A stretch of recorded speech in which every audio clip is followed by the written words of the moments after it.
আসসালামু আলাইকুম। আমি মারজুক সোহেল চলে এসেছি নতুন একটি ভিডিও নিয়ে। শীতের আগমনী বার্তায় আপনাদের সকলকে জানাই কুয়াশা ঢাকা ভোরের উষ্ণ অভিনন্দন। শীত মানেই সকলের কাছে অন্যরকম এক অনুভূতি, অন্যরকম এক ভালো লাগা। এই শীতকে ঘিরে সকল গাছি ভাইদের কর্মব্যস্ততা বেড়ে যায়। সকল গাছি ভাইয়েরা তাদের গাছে থেকে রস সংগ্রহে ব্যস্ত সময় পার করে। আর আমরা সকলেই উৎসুক থাকি গাছেদের আনন্দে সামিল হয়ে রস গাছ থেকে নামিয়ে কাকডাকা ভোরে শীতে জবুথবু হয়ে রস খাওয়ার আনন্দে মেতে থাকি। কিন্তু এ আনন্দ যে কোনো মুহূর্তে বিষাদে পরিণত হয়ে যেতে পারে। কারণ কি?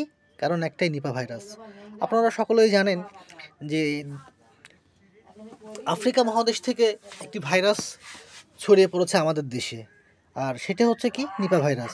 নিপা একটি ভাইরাসজনিত রোগ, যা বাদুড়ের মলমূত্র থেকে সংক্রমিত হয়।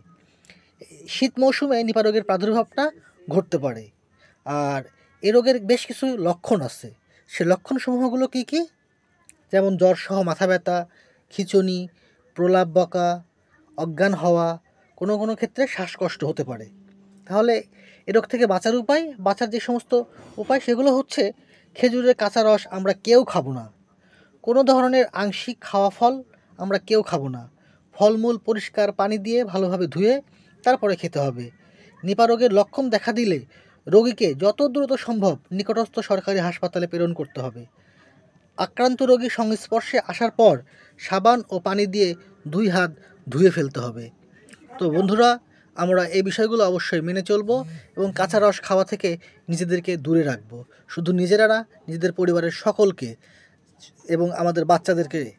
তো ঠিক আছে বন্ধুরা, আমার এই ভিডিওটা আপনাদের কেমন লাগলো আমি জানি না।